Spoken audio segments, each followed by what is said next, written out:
Let's talk about resilience.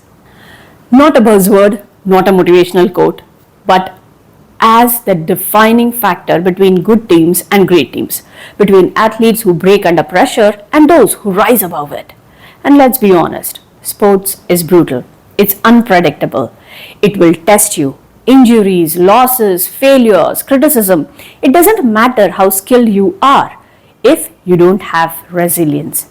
The game will break you. But here's the thing. Resilience is not a trait. It's not something you are born with. It's built. And who plays the biggest role in building it? The coach. Yes, you. Your leadership, your mindset, your ability to handle pressure. Because let's face it, how can you expect your athletes to be resilient if you, the coach, crumbles under pressure? So today we will break it down. Just real practical strategies for how coaches can develop resilience within themselves, the science behind mental toughness and emotional endurance, the exact steps to build resilient athletes and team. If you want your team to withstand the storm, you have to become the storm. Let's begin. Building resilience in coaches. Before you teach resilience, you have to live it. Here's the truth. Coaching is exhausting. The pressure is relentless. The criticism is constant. One bad season and suddenly people forget your past victories. So let's start with you. 1. Self-regulation. Control your reactions. Tough game, bad call, your team makes a costly mistake. What do? Do you slam your clipboard, yell, blame, or do you take a deep breath, calibrate and focus on solution? Resilient coaches do not react, they respond. How to practice self-regulation? Pause before reacting. Give yourself 3 seconds before responding under stress. Develop emotional awareness. Are you coaching from frustration or from strategy? Channel your energy. The way you carry yourself on the sidelines will reflect on the team.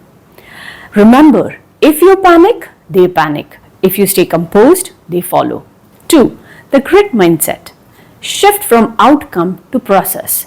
Resilient coaches don't focus on winning, they focus on improvement. Because here's a fact, you will lose, your team will fail, a loss is inevitable. But what happens after that loss?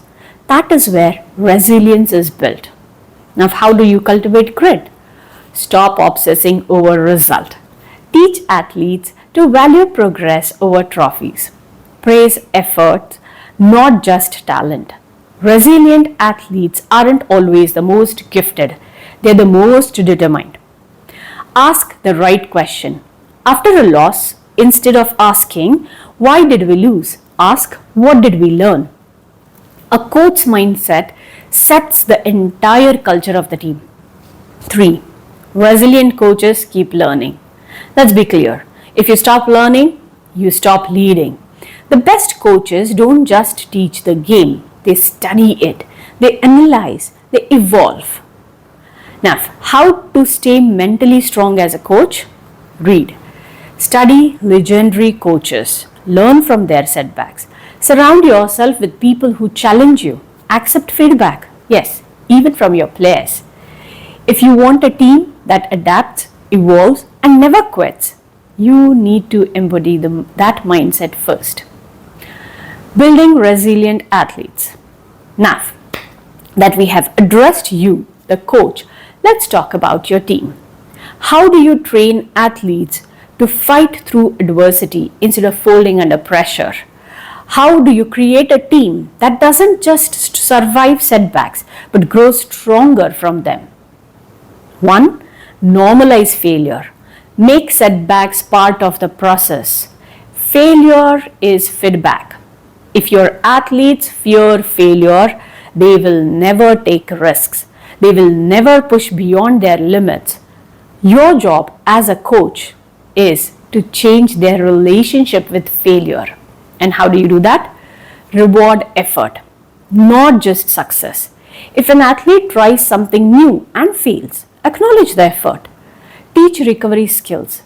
What do they do after a mistake? Shrug it off or dwell on it?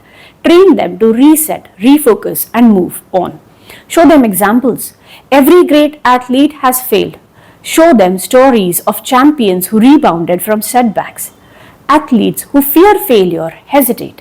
Athletes who embrace failure push forward. 2. Mental training, stress simulation in practice. Resilience isn't built in comfortable conditions.